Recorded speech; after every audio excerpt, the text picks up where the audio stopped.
Ok tout le monde. Donc là, j'ai commencé par ouvrir mes graphiques déjà. On est le 25. On est le 25. On va regarder un petit coup euro USD en corrélation avec le dollar et GBP USD. Mes trois actifs principaux. Ah, et on restera là-dessus pour aujourd'hui, comme d'hab. Je reprends le trading cette semaine. Donc tranquille. Donc, je me suis mis en daily. On a la semaine précédente, on a cette semaine, on voit que le prix d'ouverture il est ici. Alors pourquoi j'ai une ouverture de semaine là, je ne sais plus, mais peu importe. On a l'ouverture de la semaine qui est là. Non, il est ici, je me rappelle. On a une ouverture de la semaine. Le prix, il monte, il monte, il monte. On a été chercher cette liquidité là. On a eu un rejet hier. Mais ici, on est reparti à la hausse. On a clôturé au-dessus de la semaine précédente. Donc je pense que mon prix, il ira chercher cette liquidité là en orange. C'est un billet en weekly monthly. Si je reviens en weekly, voilà. J'ai une liquidité. On va aller certainement la chercher. J'avais un doll en bas, toujours pas respecté. Je le laisse de marquer.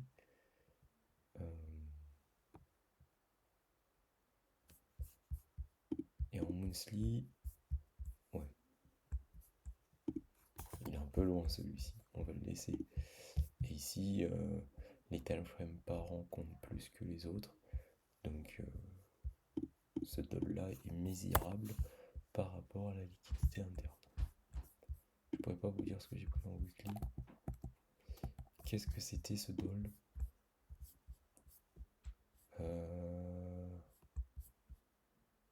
Ah mais attendez, mon doll a été respecté vu que le doll c'était le, le previous daily high. Donc en fait l'ancien plus haut de la journée précédente. En fait le plus haut de la journée précédente. Donc mon prix il a commencé ici et a descendu et mon prix est monté. C'est-à-dire que j'avais une journée haussière. Ça je sais pas si c'est encore bon, mais j'avais une journée haussière et elle a été haussière. J'avais un doll, deux dolls. Donc mon premier doll il est perfect. Le deuxième il est en cours de chemin.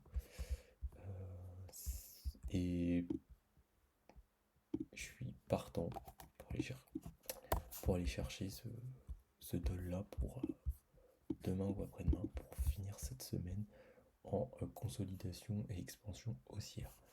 On a une petite manipulation à la baisse, mais rien de fou. Et c'était vraiment en début de semaine. Donc là, on a encore une semaine haussière. La buy side qui va nous intéresser, on va faire un peu de place. Ça va être celle-ci. Voilà. Ici, on avait un joli petit trade du coup à la hausse pour aller chercher cette doll. Donc cette doll là, en fait, je vais la remarquer. Voilà, en jaune. Parce que on regarde un petit peu ce que le marché a fait. Je vais réaliser mes end-off, donc essayer de trouver mes setups de ma journée après coup, une fois le marché sous les yeux. Donc c'est quelque chose d'assez simple pour ceux qui ont l'habitude et qui savent comment les setups se forment. Mais moi je me crée une petite base de données. C'est un petit peu du backtest, mais on appelle ça du forward test. Donc qu'est-ce qui se passe? J'ai pas de signe de modification, de changement de structure.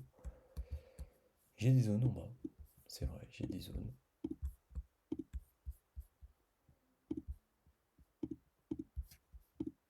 Ouais, non, j'ai rien d'exceptionnel. J'ai un prix qui va aller à la hausse sans problème. Ok, donc je pourrais me servir de mon standard deviation, mais je l'ai pas remis. Alors, mais à l'œil, c'est à peu près ça. Ici, du coup, on va aller regarder un petit peu en H4. Donc c'est bien ce que je dis, hein. le marché corrige légèrement à la baisse. Ah non, on est aujourd'hui. Corrige légèrement à la baisse. Va pas chercher une nouvelle liquidité. Et remonte. Chercher mon dol. 1. Et le dol numéro 2, je vous imagine. Je vous parle même pas du nombre de RR si j'aurais laissé courir les gains. Si dans l'éventualité que le marché aille si haut sans retracer. Donc, parce que j'en doute un petit peu, mais vu la journée, vu les news économiques, c'est fortement possible. On va redescendre en H1.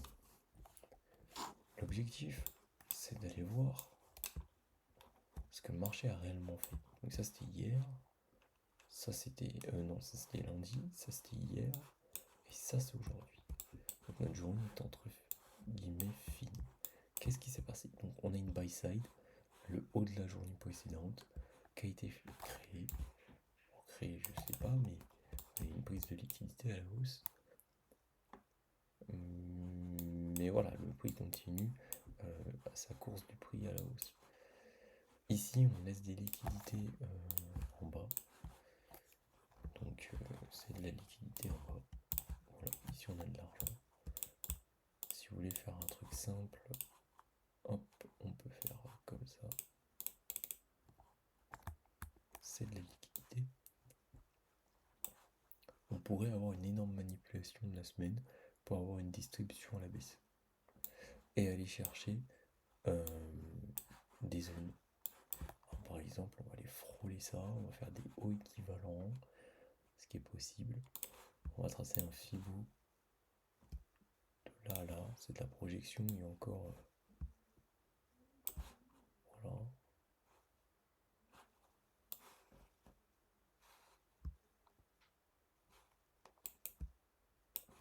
Hop, on se met en OTE, et on voit bien que dans le 1,62, on a cette zone. Donc là, pour aller chercher ça, c'est chaud. En perso, je sais pas si je prends ce risque-là, j'irai voir en H4 ce qu'on a, j'irai prendre cette liquidité-là. Si on a un train à prendre, ce serait ça. On a quand même une énorme liquidité en haut.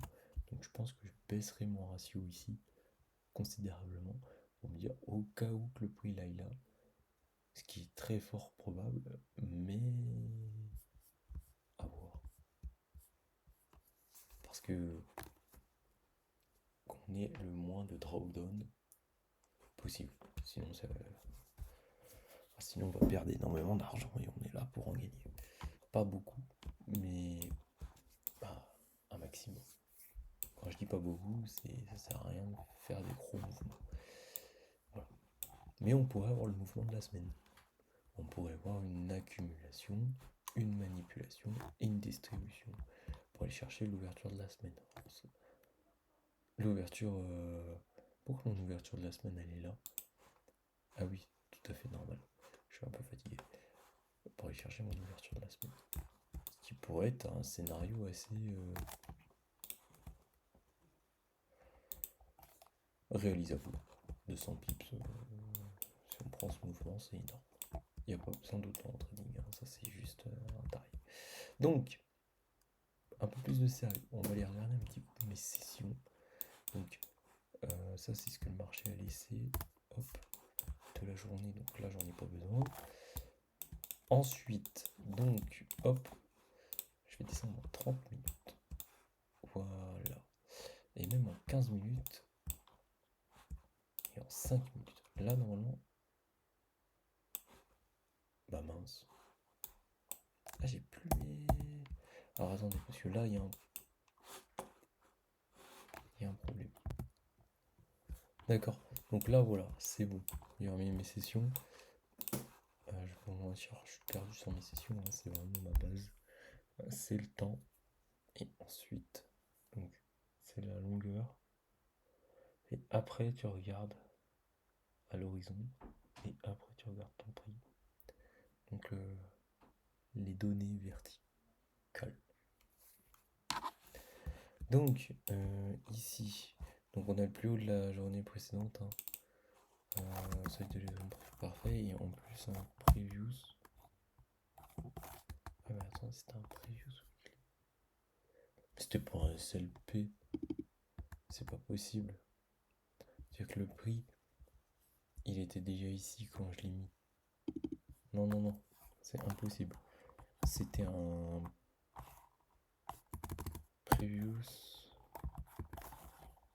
daily high PDH. Voilà. Voilà, c'est déjà plus propre. Donc ça, c'était un petit peu de la façon dont j'avais mon graphique hier quand j'étais, on va dire comme ça. Je savais pas ce qui allait se passer. Ok, donc là, on a un marché qui on voit bien, en fait, consolide légèrement. Et on voit qu'en fait, on va chercher. Ce prix-là, il était déjà cherché, donc on va aller chercher celui-ci. On voit bien que là, en fait, le prix. Je vais enlever ce tableau-là. Là, on va chercher, en fait, un prix. Donc, en gros, on a un SSL. Donc, je peux le marquer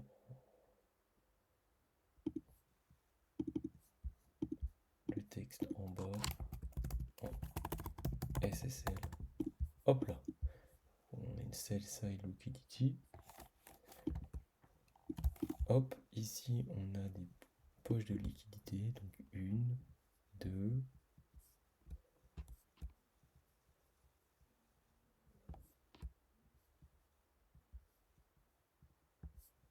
ok. Poche de liquidité, alors le marché à la hausse, j'ai du mal. Je préfère regarder un marché à la baisse, j'ai juste inversé mes graphes. Histoire de voir un petit peu ce que le marché me propose. Là, je vois qu'on a une prise de liquidité, donc là ça m'intéresse. En plus, le marché, il revient dans un déséquilibre. Il repart.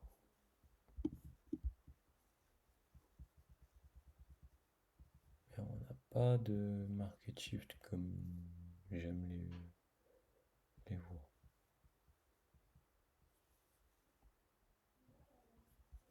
Ici, 3h45. On va aller revoir cette prise de liquidité.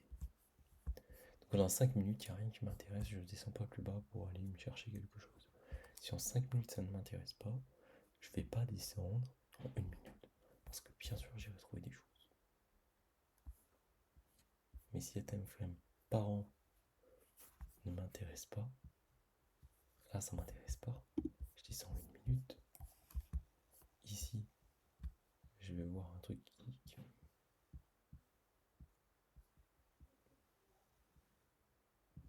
m'intéresse. Là, je vais croire qu'il y a un market shift. Hop, je prends une position là. Là, par exemple, j'aurais fait. Je suis à l'envers. J'aurais fait un truc du genre, peut-être. Allez. 50% à l'œil, on va se mettre là. Allez, on va faire ça. J'aurais fait ça. Mais ça, comment limiter? Là, en fait, j'ai fait le modèle. Quand tu comprendras pourquoi j'ai fait un truc comme ça. Vraiment, là, le marché. Pourquoi le marché est parti en haut? Moi, là, je l'aurais pas fait, car quand je regarde ici mon market,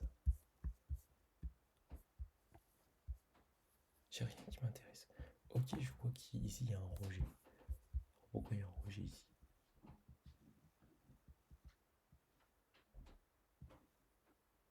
J'en sais rien. Mais il y a un rejet. Ok, il y a un rejet. Mais ici, il y a un market shift, tu vois. Un genre de market shift. On a une bougie plus basse là. Qui tape. Qui tape même pas dans un truc qui m'intéresse. Mais si, un petit peu. C'est pas vraiment le truc optimal. C'est pas super beau. Parce que le déséquilibre il est là et on va taper dedans. Dans 15 minutes, on va trouver un truc.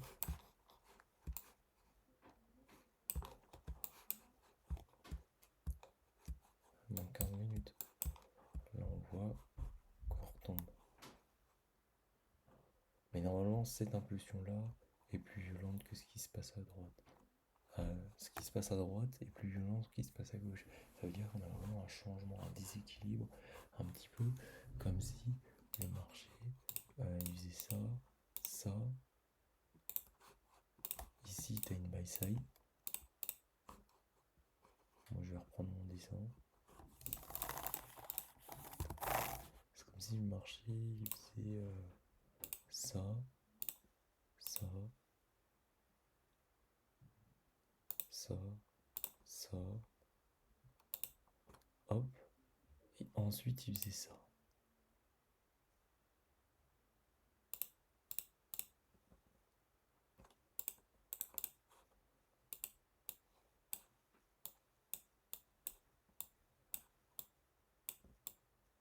Est-ce que tu vois ce que je veux dire? Vraiment que ce mouvement-là, il aille impacter, qu'il soit différent, qu'on ait vraiment une impulsion. Alors là, on en a une, on a un petit rejet, on monte et on descend. Et là, on continue. Donc on voit ce qui se passe. Mais tu vois, ici, on monte, on redescend un peu, on remonte, on rejette. Ici, on rejette. Et ici, on remonte. Mais on ne rejette pas violemment. La bougie, elle serait arrêtée ici. Et il y aurait une toute petite ici. J'aurais dit, ouais, genre, bah, ouais, je vais chercher plus loin. Bon, ça ne nous empêche pas d'aller voir ce qui se passe. Ok, bon. Moi, comme c'est magique et comme j'ai fait mon timing, c'est le croisement de ces deux carrés. C'est pas un indicateur magique, hein, c'est un indicateur que j'ai réglé à mes horaires. Parce que je sais le trader et c'est moi qui l'ai trouvé, hein, c'est des horaires. C'est pas des horaires rondes, c'est vraiment des horaires bien précises où je trouve mes modèles. Et c'est propre à moi. Et je tiens à préciser, c'est vraiment propre à moi. C'est mes outils que vous allez connaître, mais chacun les utilise à sa manière. Donc ici, qu'est-ce qui se passe? On a, du coup, je reprends le marché dans le bon sens. On a l'ouverture du prix. On accumule. Ici, on va chercher de la liquidité. Hop, on accumule encore. On accumule la liquidité. Et ici, on voit qu'on a un plus haut. Hop. Donc, là, on n'a pas encore un plus haut, hein, c'est des hauts équivalents. On est ici en high, on est à 159,38 et là, on est à 159, pas 38, mais 0,2. Donc, c'est quasi identique. Donc, là, le marché, il nous intéresse. Parce que moi, je suis dans mes heures, il va pas plus haut. Ici, on a une buy side. Donc, c'est cette buy side qui m'intéresse. Ici, on a une impulsion. Je prends le bas de cette impulsion qui est ici. Je suis en 5 minutes. Je vais quand même aller voir en 15 minutes ce qui se passe. C'est bien, parce qu'en 15 minutes, c'est la même chose. Donc on peut rester en 15 minutes. Cette impulsion qui est là. Et on se rend compte que cette impulsion-là, bah, j'ai pas d'order bloc. Bon, peu importe, j'ai pas d'order bloc. J'ai mon risque ratio que je changerai parce qu'en fonction de mon risque management, il diffère. Mais tant pis. J'ai mes hauts équivalents comme structure. Ici, j'ai le plus bas.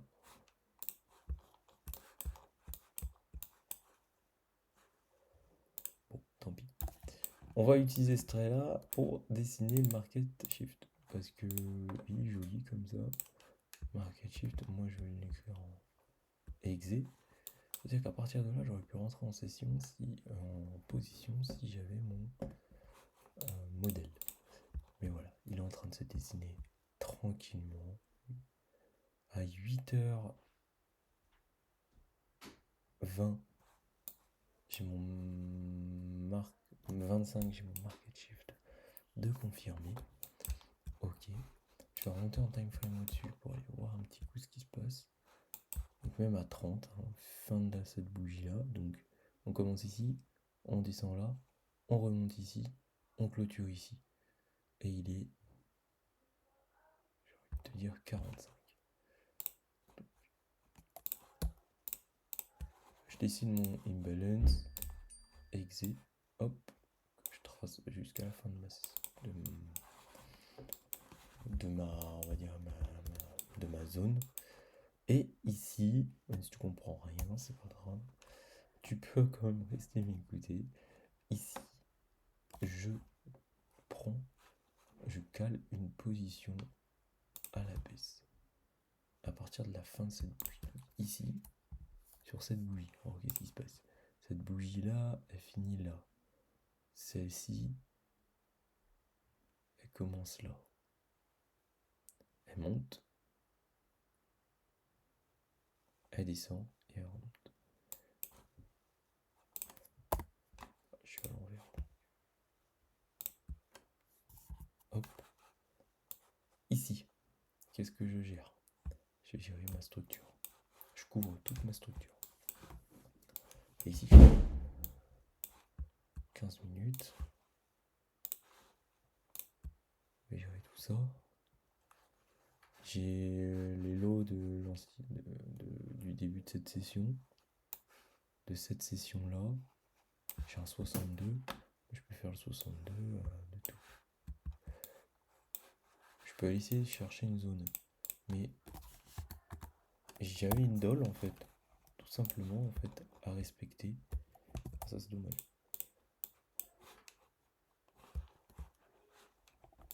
J'avais une dolle à respecter.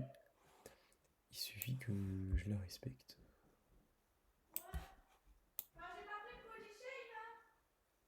J'arrête mes trades à 14h et par magie, j'obtiens mon...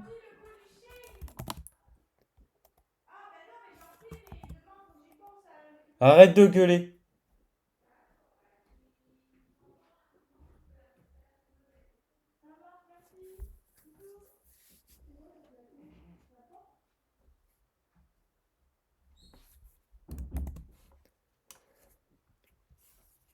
Et là, comme c'est magique, j'ai quasiment mon prix en fait qui arrive à mon objectif à l'heure.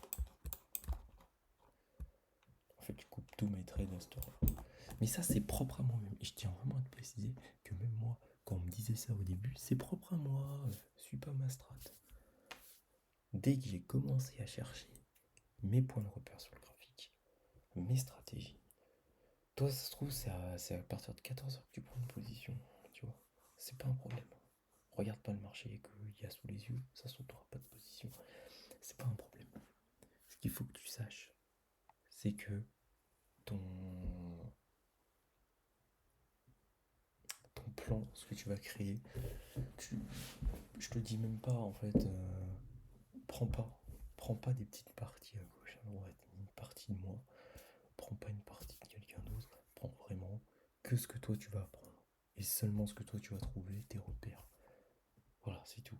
Au début, tu vas en avoir énormément dans ta tête. Tu vas pas savoir quoi regarder, tu vas pas savoir quoi faire, tu vas même pas savoir en fait à quoi même réfléchir ou même quoi lancer sur l'ordi. Mais ça, c'est le début. Et j'ai envie de te dire, ça va être une étape longue, chiante. Ça, c'est sûr. J'ai même pas envie de te mentir. Franchement, ça va vraiment être relou. Mais j'ai envie de te dire, ça va se faire. Bon, je suis assez satisfait parce que mon trade se passe.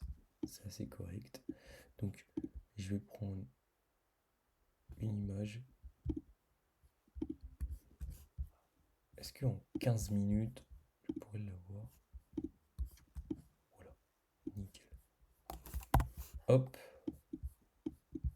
c'est un trade à la hausse. Donc, télécharger l'image, copier le lien, ça sera pour plus tard. je mets tout dans un journal, comme j'ai expliqué tout à l'heure, afin de faire une moyenne en fait de tout ce qui se passe sur le marché et vraiment d'avoir un plan encore plus structuré. Mais c'est déjà pas mal. Ensuite, ce que je vais faire, j'enregistre et je vais rechercher mon GBP USD, voir si j'ai une meilleure entrée ou une entrée un petit peu plus embêtante.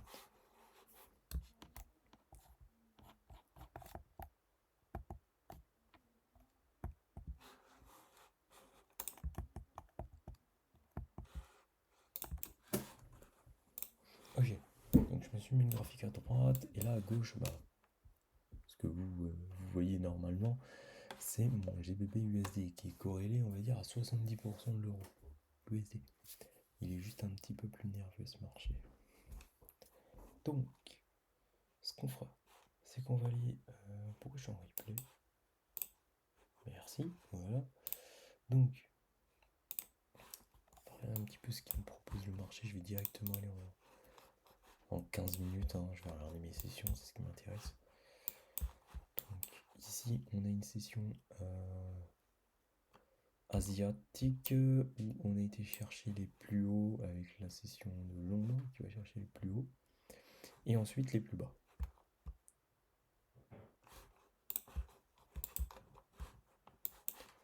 Donc en gros on commence déjà avec une buy side ici. Hop.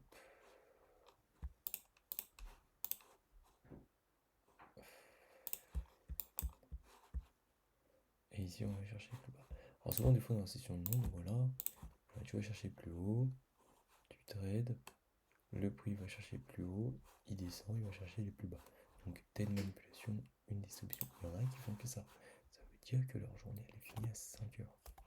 Elle est même plus tôt, des fois à 4 heures elle est finie. Parce qu'il va lui marcher 2, 3 heures. Voilà. 2h30, 3h30 il rentre. 4, 1 heure après il sort. Le marché est tellement volatile sur Londres que d'un coup c'est fini. Bon. Moi ce qui m'intéresse, c'est à côté. Parce que là, j'ai pas vu grand chose sur les autres marchés, sur l'euro USD. Ça veut dire que sur le GBP USD, je vais pas avoir énormément de choses. Bon, asiatique, on dirait pas se passer violent. Parce que là, pour dire asiatique, elle fait 20 pips. Ça.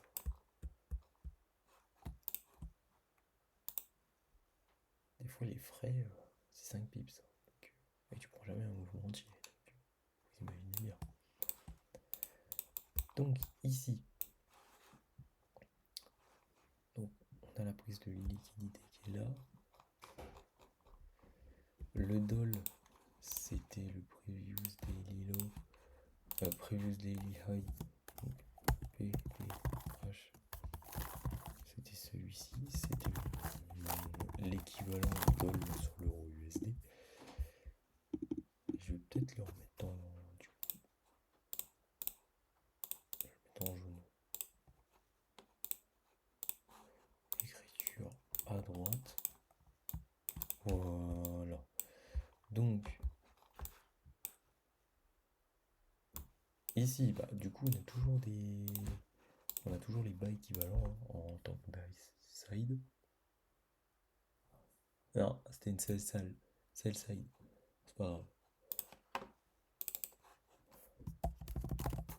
SSL en bas. Hop là. Donc ensuite, qu'est-ce qui se passe? Le marché là, c'est un peu dur pour moi. Parce que moi d'habitude je travaille comme ça. J'ai plus l'habitude du modèle reverse que le modèle à l'achat. Mais c'est pas grave, ça me fait travailler mes yeux. Donc ici,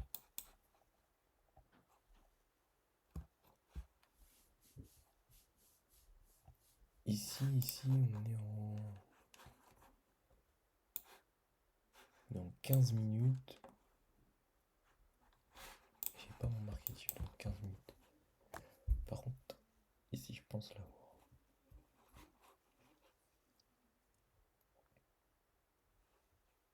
Alors on peut trouver l'ouverture dans le deuxième déséquilibre en 15 minutes. Je vais déjà parler du deuxième, pas du premier déséquilibre, parce que le premier déséquilibre que tu peux voir, souvent le prix il y retourne pas.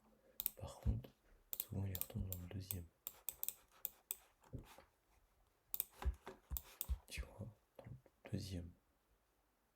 il se crée là le déséquilibre.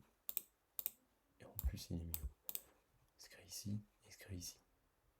Sauf que si tu fais ça, désolé, c'est mieux comme ça. Si tu fais ça,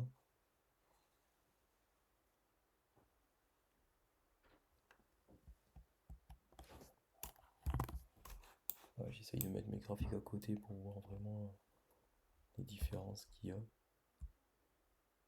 Et en plus, non, bah non, je fais nimp. Ça, je fais nimp.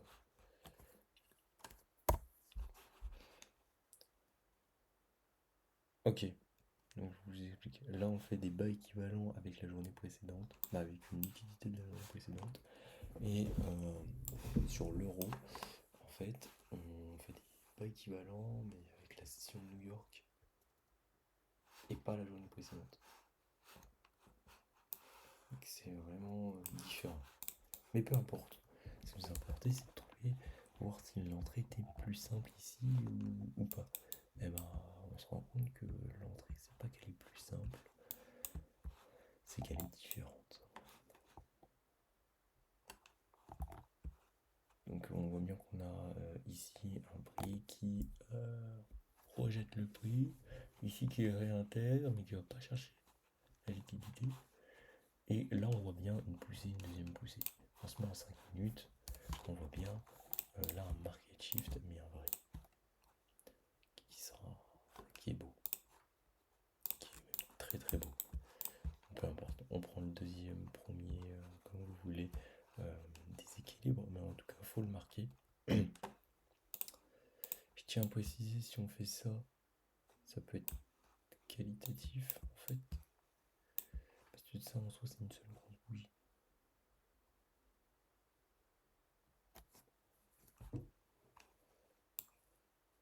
J'essaye de voir si on se met 8 minutes ce que ça fait. À mon avis je peux pas, non. Mais je vais rester en time frame par an, parce qu'en time frame par an j'ai ce qu'il faut. J'avais un déséquilibre ici en time frame par an. Et par exemple, vu qu'on veut être sûr d'avoir une position, on se met sur le premier déséquilibre. Hop. Pas là, mais là du coup. Mais comment analyser ça?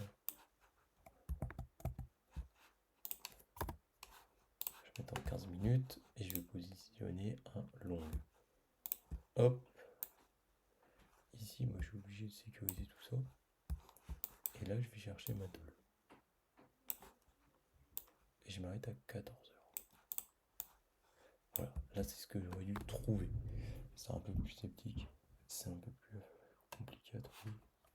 Parce qu'en 5 minutes, j'aurais pu être tenté de rentrer en position ici. Ou de rentrer trop tôt, ici. D'avoir 1,91.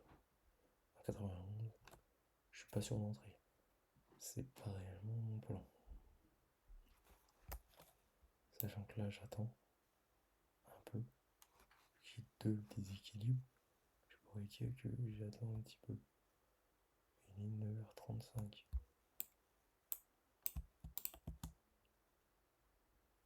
Ici, j'ai 2,50. Donc combien je gagne? Je gagne quand même 0,5 R sur le résultat. C'est pas totalement déconnant.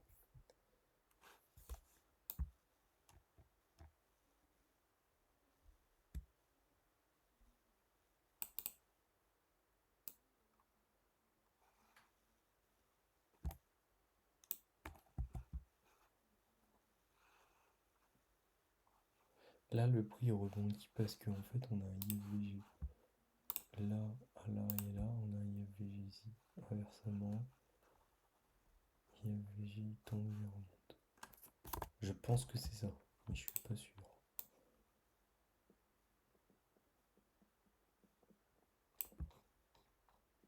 On voit qu'il y a énormément de consolidation là. Je peux pas vous dire. Mais voilà, le déséquilibre 15 minutes est plus important que le déséquilibre avec 5 minutes, 15 minutes. Donc ça, je vais me le mettre. télécharger l'image, copier le lien. Voilà, ça c'est fait.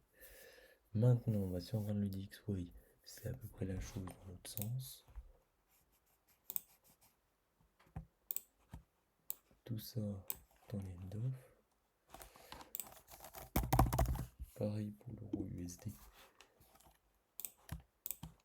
Tout ça dans l'end-off. Si on regarde un petit coup le DXY, bah, il est magnifique, hein, une petite accumulation, une prise de liquidité double, horaire, market shift. En 30 minutes qu'on a. En 30 minutes c'est plus chiant. Par contre on n'a pas de reprise en direct, faut aller en 5 minutes pour aller une reprise dans. Et encore on n'a pas de méchant. À part de faire ça et de se mettre sur le deuxième toujours. Donc une entrée en personne. Moi, je connais très peu qui traitent directement le DXY même. C'est une boussole, c'est pas un actif. On protège la structure. Et on va chercher jusqu'à fin 14. Non, ça c'est le maximum. Il faut toujours aller chercher du prix et de l'heure. Donc l'heure max et le prix. Donc le prix, putain, 5 de R, c'est énorme. C'est même pas légendaire, c'est. Le gars il a fini le game, s'il fait du 10% à chaque fois qu'il fait un trade. Non, c'est juste pas possible. Donc, ouais, je disais. Bah voilà quoi.